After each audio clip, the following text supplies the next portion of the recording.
আমার স্ক্রিনে একটা ভিডিও আপনাদেরকে প্রথমে দেখাই যে এই জিনিসটা মেয়ের শ্বশুর বাড়ির রমজানের ইফতারি ফাড়াইল এই মুরব্বী হই এই ইফতারিন মেয়ের শাশুড়ি একদম পুকুরত চালা দিয়ে এটা হলদারকে জিনিস দিলেন 5,000 তো আমি জিনিস দিই 5,000 টাকার মতো।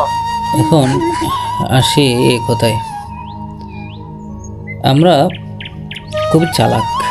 আমরা চালাক কেন এই কথাটা, আমরা চাই যে মানুষকে ইমোশনাল করতে পারলে অনেক কিছু অর্জন করা যাবে, মানুষকে ব্ল্যাকমেইল করতে পারলে অনেক কিছু পাওয়া যাবে, মানুষকে হেনস্থা করতে পারলে অনেক কিছু পাওয়া যাবে। রোজা রমজান মাস এটা আমাদের জন্য ধর্মীয় খুবই গুরুত্বপূর্ণ একটি মাস। এই মাসে আমরা অধিকাংশ সময় ইবাদতের মাধ্যমে কাটাতে চেষ্টা করি।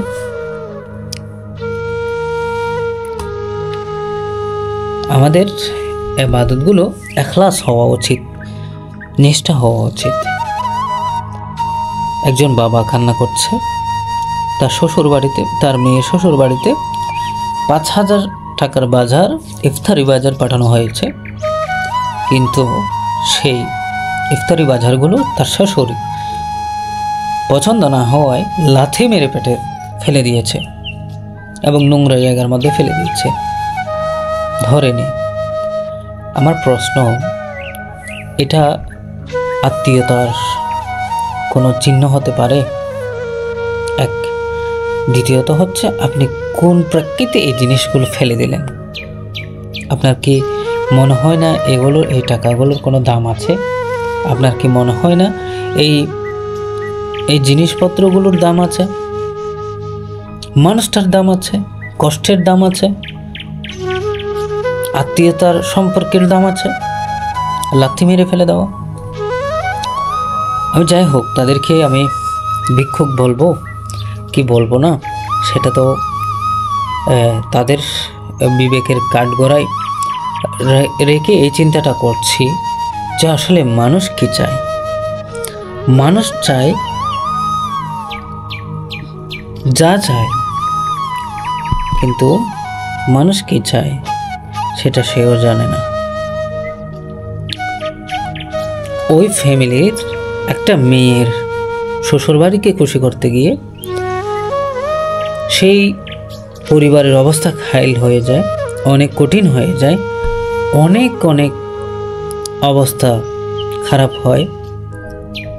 কুরবান, ঈদুল ফিতর, রোজা রমজান মাস, অনেক কিছুর মধ্যে এরকম অনেক কিছুই ঘটে। সুতরাং এই ঘটনাগুলো থেকে আমরা যদি শিক্ষা নিতে পারি, তাদের পরিশ্রমের কদর করতে পারে, আমার মনে হয় ভালো হবে। আপনারা যেভাবে ভিক্ষা করছেন, এই ভিক্ষাবৃত্তিটা বন্ধ করে দেন। ইসলাম এটাকে সাপোর্ট করে না, এটাকে কখনো সুযোগ দেয় না। বুঝাতে পারলাম? আপনারা অন্ততপক্ষে এই ভিক্ষাবৃত্তিটা বন্ধ করেন।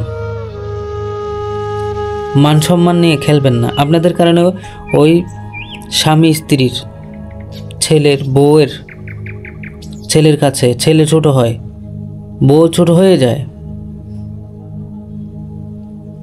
উভয়ের সম্পর্কে ফাটল ধরে। আপনারা একটু বিবেক বিবেচনা করবেন এই জিনিসগুলা। ধন্যবাদ।